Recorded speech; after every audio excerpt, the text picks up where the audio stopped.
大家好，我係貓哥啊！嗱，今集我哋回歸翻越野賽車嘅世界啦。嗱，喺街車嚟講咧，大家香港人好熟悉嘅一首歌就係頭搖又未擺嗰首歌啦，係咪？咁嗰首歌其實就係街車嘅電影入面阿鄧峰所揸嗰部掃把佬啦。咁喺越野賽車界入面咧，就 Colin McRae 嘅一部車啦，咁啊一部藍色嘅掃把佬啦。嗱，咁咧大家就會問我，喂，佢出嘅版本點解唔係3.5拉花嗰本，又唔係自由嗰款，點解係呢一款呢？咁呢一款其實係呢個 Rally Sandiano 嘅呢一個嗱，意大利文你又俾我威下啦。我做資料搜集嘅時候真係有講去試下讀啦嚇，係啦。咁啊嗱，佢點解會揀呢一個呢？咁我哋今集就會一齊嚟睇下啦。咁記得喺影片開始之前呢 CLS 我啦。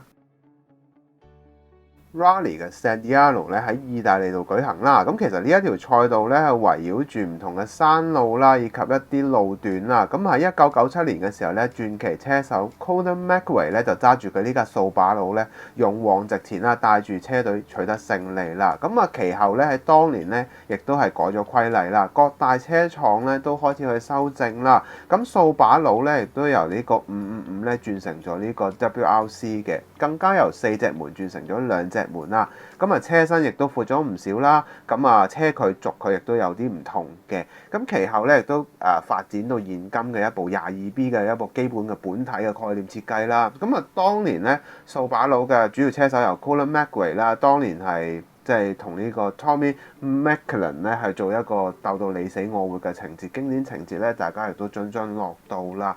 咁呢一架車咧係一共喺1997年去到2008年嘅時候咧，掃把佬一共有12個賽季入面，總共攞咗35個嘅，咁啊以及57次嘅上頒獎台啦，咁啊可以話係歷史上最偉大嘅 WRC 賽車之一嚟嘅。咁啊好啦，我哋一齊嚟睇下成架車嘅整體結構啦。好啦，大家見到呢一部車啦，嗱一打開嘅時候咧，即係其實我又唔係好想嘅，咁但係即係一打開有種好似接近滿分嘅感覺啦。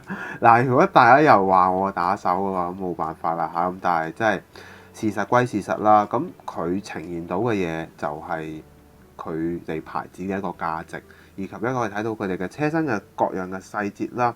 咁整體嚟講咧，成架車嘅整體結構入面咧，無論喺佢嗰個印刷嘅元素入面咧，都係非常之靚嘅。無論喺嗰個立體度入面咧，有高清嘅一種感覺啦。基本上要細節嘅紋理都應該要有嘅。嗱，講翻少少先啦，先從佢整體嘅塗裝方面啦。咁呢一隻當然大家就非常之熟悉嘅招牌掃把佬藍色啦，金屬粒子嘅表現以及一個車漆嘅順滑度嚟講，都可以話係中上水準嚟嘅，而且顏色嘅準確率咧，亦都非常之高啦。喺嗰個我哋叫做車嘅膠件以及一個車身嘅一個噴漆上面嘅銜接度咧，亦都係足夠啦。咁啊，令到整體嚟講個感覺咧，大家可以睇得非常之清楚，同埋望落係一種好舒服嘅感覺啦。同埋佢今次呢一隻噴漆咧，更加之薄啊，令到整體咧應該要凸起嘅位置嘅線條咧，無論喺頭冚嘅呢一啲精細位咧，係好突出嘅。咁啊嗱，我哋會由頭講到落尾啦。我哋先從車頭嘅部分講起啦。好啦，我哋先從車頭嘅部分講起先啦。嗱，有錯請更正啊，因為我始終唔係好熟悉掃把佬啊，盡量去講，因為資料搜集上面真係冇話一咁樣可以去演繹到，有錯請更正啊，戴定個頭盔先，各位大佬。嗱。頭泵把嘅部分咧，佢係有類似 22B 嘅初型嚟嘅。咁咧先講車頭燈以及頭泵把嘅呢一個突出嘅少少突出位置啦。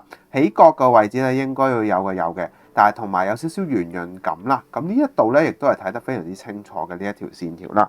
第二點當然就係水箱位置啦，網紋清晰，由兩邊凹陷到咧亦都足夠啦。當然就係兩個保護罩嘅 STI 呢個 logo 咧，亦都非常之清楚啦，完整嘅。嗰個圓形嘅質感係俾到你嘅，咁啊最後兩邊指揮燈啦，亦都有做到俾你啦，咁呢啲應有盡有啦，係咪？咁啊另外一點啦，我哋叫做兩邊嘅偏方形嘅一個頭燈部分組件咧，佢係有做到嗰一條痕㗎。大家可以見到咧，如果留心睇，唔係話喂佢咪裂咗啊定係成咧？但係呢一個位置咧，佢係有精細地還原到呢一條直線，我哋叫做由車頭咁一路拉落去嗰個車頭燈嘅呢一個組件咧，佢係有做到嘅。好啦，另外重頭戲，因為正所謂掃把佬咧，最招牌嘅位置當然就係佢嗰個入氣窿，招牌鯊魚入氣窿啦。呢一個位置咧係我暫時見過兩邊嘅演繹位置最靚嘅一款嚟嘅。點解咁講呢？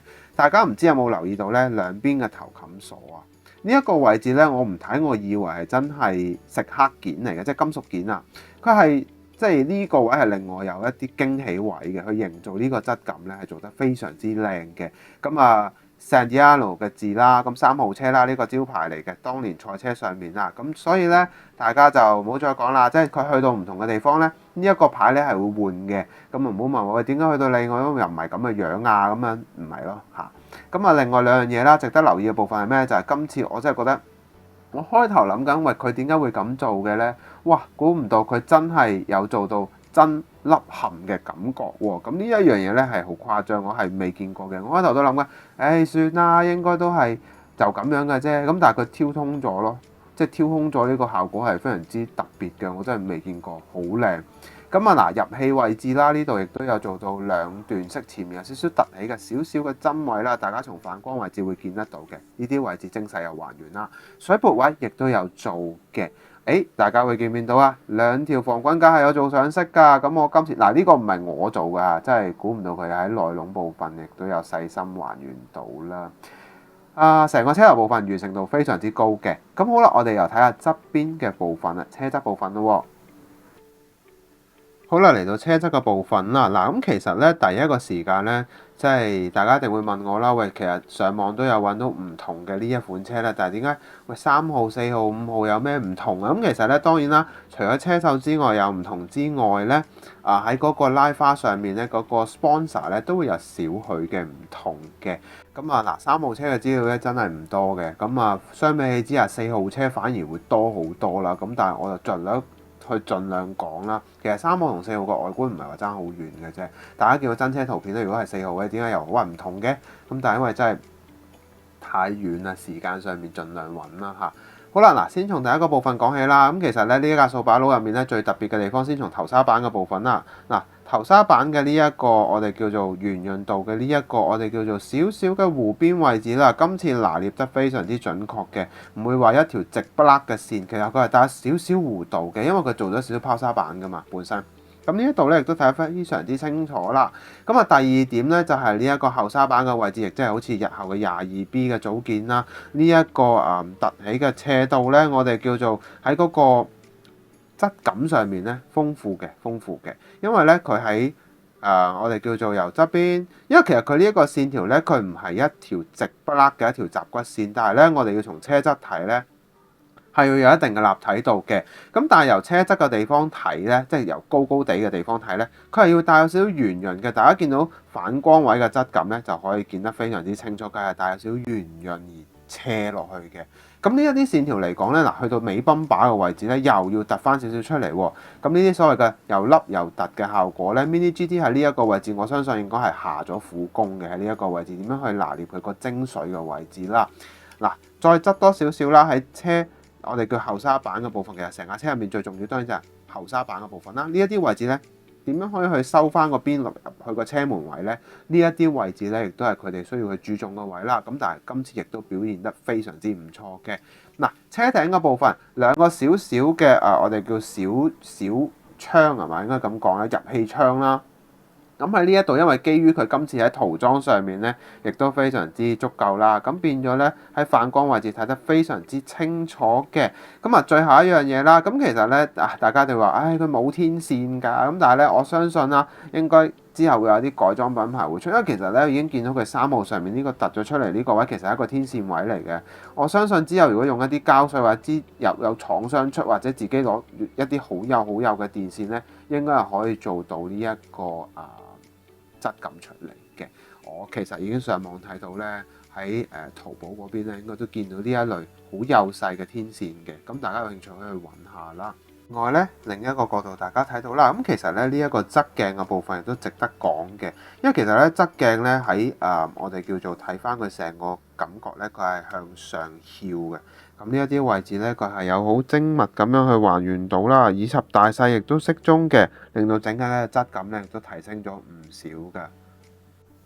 Colin McRae 咧呢一個字咧亦都清楚啦，唔會話有任何嘅斜度啊、唔平衡嘅感覺啦。咁最後嗱，亦都值得一讚嘅，今次呢架古銅色嘅鈴咧捉得非常之靚嘅，比起以前咧更加之精準啦。大家睇片亦都見得非常之清楚嘅。嗱，整體喺車側嘅部分咧，我自己就都好滿意㗎啦。咁啊，對比起真車嚟講啦，好啦，我哋又講下車側嘅部分啦。唔係，係車後嘅部分咯。好啦，我哋睇下車尾嘅部分啦。嗱，第一個部分咧，當然我第一時間望咧，我以為咦咩嚟啊？係咪甩色咧？原來唔係啊！嗱，細心啲睇咧，原來係兩個車尾冚嘅鎖咧，佢係有精細地還原到，而且個質感咧用咗一個銀呢種銀色咧係好接近金屬件嘅質感啦，令到成件事咧更加之立體啦。第二點咧，亦都係兩邊嘅尾燈嘅位置啦，可以從細節位可以望到咧，佢內裏嘅一啲細節格紋咧。佢亦都係有做得非常之清晰立體嘅，咁呢一啲位置咧，亦都係值得加分嘅位置啦。以及尾燈嘅呢一兩邊嘅收邊位置啦，我成日都講話點樣尾燈頭燈嘅部分點樣去做收邊以及突出嘅部分啦。咁呢一啲位置咧，Mini GT 亦都今次喺呢一個位置應該係下咗苦功嘅，可以睇得到佢嗰個位置係有精密度咁樣還原到啦。咁啊，最後一樣嘢啦，尾泵把嘅部分咧喺車側嗱，我哋側側地咁睇啦，45度角啦。從反光呢一度亦都可以睇到咧，其實咧22B 個尾泵把個位咧，其實呢一度咧係有少少圓潤嘅感覺屈上去嘅，即係呢啲反光位咧，其實真係冇得走計，可以睇得好清楚。究竟佢啲車粒啊、凸啊呢啲位置睇得非常之清楚嘅。咁啊，最後值得留意嘅部分係咩咧？就係佢嘅少少嘅尾喉位置啦。呢一個尾鼓連埋呢一個喉嘅位置咧，係做到少少嘅上色嘅，令你咧即係佢有細心度嘅嘢就係令你後面睇落去咧，就算佢露啊，即係你肉眼望到露出嚟嘅嘢咧，佢都盡量想去還原咯。咁呢一啲位置亦都係佢哋嘅細心位置啦。咁最後啦，車尾嘅玻璃啦，通透度入面見到啦，就係嗰個藍色嘅車架啦。好啦，咁我哋咧亦都事不宜遲，開下個內籠俾大家睇啦。好啦。我哋已經睇到個車架嘅部分啦，嗱咁其實咧真係見得出佢哋係有誠意啦，冇諗過佢今次呢個車架咧係做到上色。當我仲諗緊，我係咪應該要做上色咧？結果係唔使嘅，佢真係全份喎，係全份喎，即係唔係獨立一份嘢。嗱，見到咧其實內部嘅車架細節咧，佢應該要俾嘅全部俾晒你，尤其後面呢一啲獨立嘅位置啦，亦都有精細咁還原到啦。咁內籠嘅設計當然有好多掣啦，咁呢啲一粒粒嘅掣咧，咁其實咧大家。我睇下可唔可以放？呢啲角度拎到啦。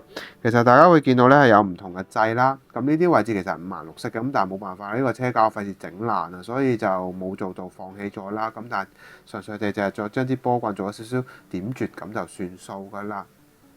嗱，整體嚟講咧，成架車嗰個椅嘅方面咧，亦都係用上咗一個統一設計啦。咁但係就配上咗一個黑色嘅安全帶。咁但係咧，另外要值得留意嘅係咩咧？大家如果有留意咧，我擰多少少睇下得唔得先？得啦。呢兩張椅咧係有細心咁做到通窿，見唔見到啊？大家係啦，呢啲位置有做到通窿，所以咧真係睇得出佢喺啲細心位置係真係表現得非常之清楚啊、清晰嘅。係啦，咁大致就係咁啦。咁嗱，最後一樣嘢啦。咁啱啱我發現咗佢車底嘅呢個位置，其實佢係有做到分件嘅，所以令到佢嗰個位置做得咁立體咧。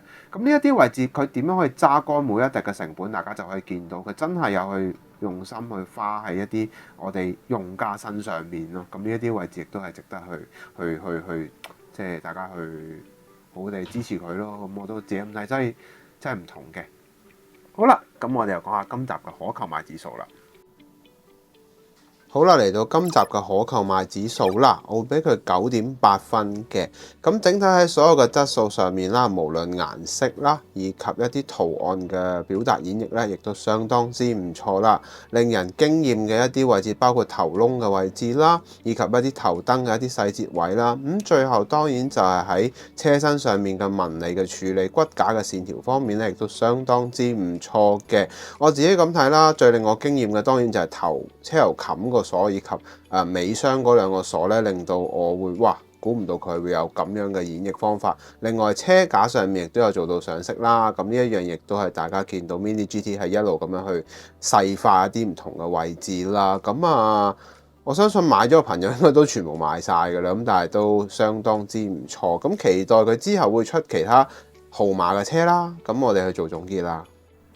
好啦，咁大家咧已經睇晒成部車啦，咁但係其實我自己咁睇啦，越野賽車入面咧呢一部車都叫做係好象徵嘅。咁當然仲有 Stratos 啦，以及Lancia 嘅 HF 啦，咁呢啲車其實大家都為人熟悉嘅。咁但係原來細節上面每一架都有少少嘅唔同啦。咁但係當然啦。都係講嗰句啦。如果今集入面有啲咩講錯咗嘅，希望大家更正啦，留言話我知，真係冇所謂嘅。最緊要大家開心去分享，等大家知道多啲唔同嘅嘢啦。咁最後啦，如果你覺得呢條影片好嘅話咧，記得俾個 like 我啦。最緊要係訂閱我個頻道啦。最後就係咩呢？最後就係我暫時未諗到開咩車。咁如果開到咩車嘅，我就同大家去做 share 啦。嗱。最近啲車都真係，冇辦法 update 少少，都擲住晒，因為冇辦法，我就嚟要去到最後嘅考試期啦。咁但係都盡量去拍啦，即係要拍到我拍啦。